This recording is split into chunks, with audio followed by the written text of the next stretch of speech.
আসসালামু আলাইকুম প্রিয় দর্শক, অন্য মঞ্চের আলাপচারিতায় আপনাদের সকলকে আমন্ত্রণ জানাচ্ছি। আন্তর্জাতিক গণমাধ্যম রয়টার্সে শেখ হাসিনার প্রকাশিত সাক্ষাৎকারের শিরোনাম যদি বাংলা করি তাহলে দাঁড়ায়, কোটি ভোটার নির্বাচনে অংশ নেবে না যদি আওয়ামী লীগকে বাইরে রাখা হয়। সতর্ক করেছেন বাংলাদেশের শেখ হাসিনা। সাক্ষাৎকারের সঙ্গে রয়টার্স যে ফাইল ছবিটি ছেপেছে সেখানে শেখ হাসিনাকে গার্ড অফ অনার নিতে দেখা যাচ্ছে। সম্ভবত বিদেশে কোনো সফরের সময় ছবিটি তোলা। ছবিটি নিছক অলংকার নয়, এটি একটি মেসেজ বা বার্তা। রয়টার্স বোঝাতে চেয়েছে শেখ হাসিনা এখনো আন্তর্জাতিক অঙ্গনে ততটাই প্রাসঙ্গিক যতটা ডক্টর ইউনূস নিজেকে আন্তর্জাতিক খেলোয়াড় মনে করুন না। রয়টার্স হয়তো বোঝাতে চেয়েছে যে শেখ হাসিনা আন্তর্জাতিক অঙ্গনে এতটাই প্রাসঙ্গিক যে যতই ডক্টর ইউনূস নিজেকে আন্তর্জাতিক খেলোয়াড় মনে করুন না কেন, শেখ হাসিনা এবং তার দলকে পাশ কাটিয়ে বাংলাদেশে গণতন্ত্র, স্থিতিশীলতা, রাজনীতি, উন্নয়ন কিছুই ফিরবে না।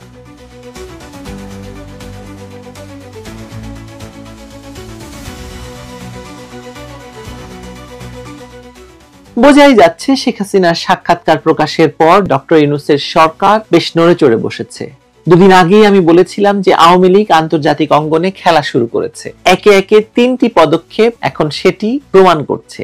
জাতিসংঘ মহাসচিবের কাছে তারই সহযোগী প্রতিষ্ঠানের হাই কমিশনারের বিরুদ্ধে পক্ষপাত দুষ্ট আচরণের অভিযোগ, তারপর আন্তর্জাতিক অপরাধ আদালতে ডক্টর ইউনূসের বিরুদ্ধে রোম কনভেনশনের আওতায় মানবাধিকার লঙ্ঘনের অভিযোগ এবং সবশেষে 29শে অক্টোবর একসঙ্গে 3টি খ্যাতনামা আন্তর্জাতিক গণমাধ্যমে শেখ হাসিনার সাক্ষাৎকার প্রকাশ। আওয়ামী লীগ সত্যি পৃথিবীর ময়দানে একটি বড় চাল দিয়ে দিয়েছে। শেখ হাসিনার এই ত্রিমুখী টেক্কা আওয়ামী লীগের আন্তর্জাতিক পাল্টা কৌশলের প্রমাণ। ডক্টর ইউনূস নিজেকে বরাবরই আন্তর্জাতিক রাজনীতির খেলোয়াড় ভাবতে ভালোবাসেন, কিন্তু শেখ হাসিনার এই ত্রিমুখী টেক্কা দেখিয়ে দিয়েছে যে আন্তর্জাতিক অঙ্গনে কে আসল খেলোয়াড়। ইউনূস এখন কেবল তার প্রতিক্রিয়া দেখাতে পারবেন এবং প্রতিক্রিয়া একটা তার ধরা পড়া অস্থিরতার মধ্যে সীমাবদ্ধ থাকবে। এমনকি তার প্রেস উইং বা তার প্রোপাগান্ডা সচিব স্থানীয় গণমাধ্যমকে ভয় দেখাচ্ছে, চিঠি পাঠাচ্ছে। বিডি নিউজ 24 গতকাল একটি নিউজ ছেপেছিল যে আন্তর্জাতিক অপরাধ আদালতে গিয়েছে শেখ হাসিনার দল আওয়ামী লীগ, এবং এই খবর প্রকাশ করার পর তাদেরকে চাপ দিয়ে একটি প্রতিবাদ লিপি পাঠিয়েছে প্রেস উইং থেকে এবং বিডি নিউজ 24 কে সেটি প্রকাশ করতে বাধ্য করা হয়েছে। এই বাধ্য করা এটা স্পষ্ট করছে যে শেখ হাসিনার এসব সাক্ষাৎকার, এই আন্তর্জাতিক দৌড়ঝাঁপ ইউনূস সরকারের গায়ে আগুন ধরিয়ে দিয়েছে। এদিকে সামাজিক যোগাযোগ মাধ্যমেও তাদের সেন্সরের হাত পৌঁছে গেছে। ইউনূস বিরোধী ইউটিউব চ্যানেল বিশ্লেষণধর্মী কন্টেন্ট সবকিছুর রিচ কমিয়ে দিচ্ছে বলে অভিযোগ উঠেছে। অর্থাৎ মিডিয়া নিয়ন্ত্রণের যে খেলা বা মিডিয়া নিয়ন্ত্রণের যে অভিযোগ শেখ হাসিনার বিরুদ্ধে তারা এতদিন ধরে চালাতো, আজ সেটা তারা বহু গুণে ফিরিয়ে নিয়ে এসেছে নিজেদের টিকে থাকার লড়াইয়ের জন্য। রয়টার্স, এএপি এবং দ্য ইন্ডিপেন্ডেন্ট, এই 3টি বিশ্বখ্যাত গণমাধ্যমে শেখ হাসিনার সাক্ষাৎকার একদিনে প্রকাশিত হয়েছে। 1 বছরেরও বেশি সময় পর আন্তর্জাতিক অঙ্গনে এটা ছিল তার প্রথম বড় উপস্থিতি। শেখ হাসিনার কথা বলছি। আর একদিনেই তিনি কথার জোরে আলোচনার কেন্দ্রে চলে এসেছেন। এই সাক্ষাৎকারগুলোর মূল বার্তা একটি: বাংলাদেশে যে সরকার চলছে তা অবৈধ, তাদের নিয়ন্ত্রিত বিচার ব্যবস্থা অবৈধ এবং আওয়ামী লীগের নিষেধাজ্ঞা দেশটিকে রাজনীতিহীন করে ফেলেছে, গণতন্ত্রহীন করে ফেলেছে। শেখ হাসিনা বলছেন আওয়ামী লীগকে বাইরে রেখে কোনো নির্বাচন হলে তা বৈধ হবে না, এমন নির্বাচনে কোটি কোটি মানুষ অংশগ্রহণ করবে না, ভোট দেবে না। রয়টার্সকে তিনি স্পষ্ট করে বলেছেন আওয়ামী লীগের উপর নিষেধাজ্ঞা শুধু অন্যায্যই নয় বরং আত্মঘাতী। আন্তর্জাতিক আদালতের বিচারের প্রসঙ্গেও তিনি বলেছেন এটা রাজনৈতিক উদ্দেশ্য প্রণোদিত নাটক, একটি ক্যাঙ্গারু কোর্টের বিচার। তিনি বলেন আমি হত্যার নির্দেশ দেইনি, আমার সাংবিধানিক দায়িত্ব পালন করেছি দেশকে সন্ত্রাসের হাত থেকে রক্ষা করার জন্য। এই ভাষাগুলো কূটনৈতিকভাবে যতটা পরিমিত, রাজনৈতিকভাবে তার চেয়ে আরো অনেক গভীর। তিনি সরাসরি বিশ্বকে বলছেন বাংলাদেশে যে সরকার চলছে সেটা গণতান্ত্রিক নয়, অবৈধ, এবং সেই সরকারের নেতৃত্বে থাকা মানুষটি প্রকৃত অপরাধী। অর্থাৎ ডক্টর ইউনূসকে তিনি অপরাধী বলছেন। সাক্ষাৎকার প্রকাশের দিনই সরকারের শীর্ষ পর্যায় থেকে প্রতিক্রিয়া আসা শুরু হয়েছে। প্রধান উপদেষ্টা বৈঠক করেছেন, বৈঠক করে বলেছেন নির্বাচন বানচালের জন্য বড় শক্তি কাজ করছে বা করবে। সবাই বুঝে নিয়েছে যে এই বড় শক্তি বলতে তিনি আসলে শেখ হাসিনাকেই বুঝিয়েছেন। আর তার প্রোপাগান্ডা সচিব তো আরো সরাসরি কথা বলেছেন। প্রোপাগান্ডা সচিব বলেছেন, একবিংশ শতাব্দীতে শেখ হাসিনার চেয়ে বড় খুনি আর কেউ নেই। এই একটা মন্তব্যই প্রমাণ করছে যে কি পরিমাণ অস্থিরতা কাজ করছে তাদের ভেতর। তাদের বক্তব্যে এখন কোনো যুক্তি নেই, আছে ভয়, ভয় দেখানো মানুষকে এবং হুমকি দিয়ে কথা বলা। একই সঙ্গে তারা নির্বাচনের আগে প্রশাসনিকভাবে আওয়ামী লীগ সংযুক্ত কর্মকর্তাদের বাদ দেওয়ার নির্দেশ দিয়েছেন। পুরনো নির্বাচনী কর্মকর্তারা মানে ডিসিএসপি পর্যায়ের যারা তিনটি নির্বাচনে যুক্ত ছিলেন তারা কেউ থাকবে না বলে নির্দেশ দেওয়া হয়েছে। অর্থাৎ ইউনূস সরকার আগে ভাগে মাঠ গোছাচ্ছে, মাঠ ঝাড়ছে আর কি। তাদের ভয়টা আসলে এখানেই। শেখ হাসিনা যদি আন্তর্জাতিক স্বীকৃতি পেতে শুরু করেন তাহলে এই ফেব্রুয়ারির নির্বাচন তো চাঙ্গে উঠবে, এর কোনো বৈধতা থাকবে না। আওয়ামী লীগের আন্তর্জাতিক কৌশলটা এখানে স্পষ্ট। তারা দেশীয় ময়দানে দমন পীড়ন নিপীড়নের শিকার হলেও আন্তর্জাতিক পর্যায়ে তাদের যে উপস্থিতি, আইনি পদক্ষেপ এবং তথ্য যুদ্ধে তারা প্রবেশ করেছে। শেখ হাসিনার সাক্ষাৎকারগুলো ছিল সেই কৌশলের প্রকাশ্য রূপ। এই সাক্ষাৎকারের ঠিক আগেই জাতিসংঘে পাঠানো চিঠি এবং আন্তর্জাতিক অপরাধ আদালতে মামলা, দুটো ঘটনাই আসলে আন্তর্জাতিক এজেন্ডা পুনর্গঠনের ইঙ্গিত। শেখ হাসিনা জানেন তার বিরুদ্ধে মামলা যতই রাজনৈতিক হোক, আন্তর্জাতিক গণমাধ্যমে যুক্তি তুলে ধরতে পারলে এই খেলার গতিপথ বদলে যাবে। রোম কনভেনশনের আওতায় ইউনূস সরকারের বিরুদ্ধে মানবাধিকার লঙ্ঘনের অভিযোগ দায়ের, এটাও এক ধরনের পথ, এটাও এক ধরনের উপায়। ইউনূস আন্তর্জাতিক পরিসরে যতটা পরিচিত, আওয়ামী লীগের এই যে প্রচার মেশিন ততটা পরিপক্ক। এখন সেটাই কাজে লাগানো হচ্ছে। তিনটি সাক্ষাৎকার মিলিয়ে শেখ হাসিনা মূলত 6টি পয়েন্ট তুলে ধরেছেন। 1 নম্বর পয়েন্ট হচ্ছে ইউনূস সরকার অবৈধ এবং তার নিয়ন্ত্রিত বিচার ব্যবস্থা বৈধতা হারিয়েছে। 2 হচ্ছে জুলাই সহিংসতায় তিনি কোনো হত্যার নির্দেশ দেননি, নিরাপত্তা বাহিনী আত্মরক্ষায় গুলি চালিয়েছে অর্থাৎ এবং সেটা নিয়ম কানুন মেনেই। আইন শৃঙ্খলা রক্ষাকারী বাহিনী যখন আক্রান্ত হয় তখন তাদের নিয়ম আছে, তখন তারা রুলস এন্ড রেগুলেশন মেনেই তারা আত্মরক্ষায় গুলি চালাতে পারে। অর্থাৎ শেখ হাসিনা এই সাক্ষাৎকারেও আইন শৃঙ্খলা রক্ষাকারী বাহিনীকে দোষী সাব্যস্ত করেননি, তিনি বরং তাদের পাশে দাঁড়িয়েছেন। তাদের আত্মরক্ষায় গুলি চালানোর যে অধিকার আছে তিনি সেটি স্পষ্ট করেছেন। 3 নাম্বার হচ্ছে আওয়ামী লীগকে নিষিদ্ধ করে দেশ রাজনীতি শূন্য করে ফেলা হয়েছে, দেশ অগণতান্ত্রিক হয়ে গেছে। আওয়ামী লীগ ছাড়া কোনো নির্বাচন বৈধ নয়, এটা 4 নাম্বার।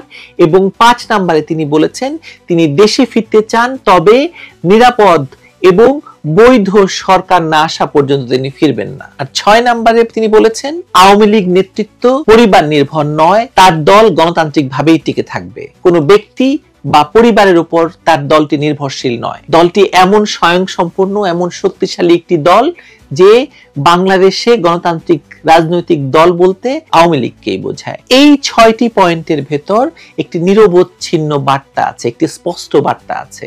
সেটি হচ্ছে তিনি এখনো বাংলাদেশে বৈধ নেতৃত্বের দাবিদার এবং তার রাজনৈতিক প্রত্যাবর্তন কেবল সময়ের ব্যাপার মাত্র। ডক্টর ইউনূস যতটা আন্তর্জাতিক মিডিয়া বান্ধব, শেখ হাসিনা ঠিক ততটাই রাজনৈতিকভাবে অভিজ্ঞ। গত 15 বছর শুধু নয়, তার পুরো রাজনৈতিক জীবনে তিনি রাজনীতি শুরুই করেছেন বিদেশে বসে, এবং এই পুরো রাজনৈতিক জীবনে তিনি আন্তর্জাতিক রাজনীতির খেলোয়াড়দের সঙ্গে খেলেছেন।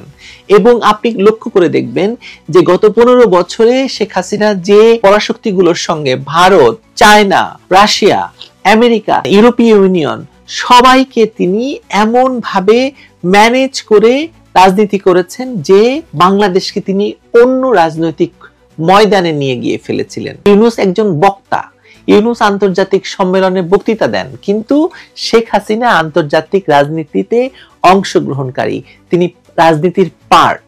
একসময় ইউনূসের নোবেল ছিল তার বড় সম্পদ, এখন সেটা তার সবচেয়ে বড় দায় হয়ে দাঁড়িয়েছে, কারণ আং সান সুচির মতো তাকেও নৈতিক প্রশ্ন আক্রমণ করতে শুরু করেছে। যেভাবে সুচি রোহিঙ্গা নির্যাতনের পর আন্তর্জাতিক মহলে মর্যাদা হারিয়েছিলেন, ইউনূসও আজ সেই পথে হাঁটছেন। শেখ হাসিনার সাক্ষাৎকারের পর আন্তর্জাতিক মহলে তার নৈতিক অবস্থান আরো নড়বড়ে হয়ে গেছে।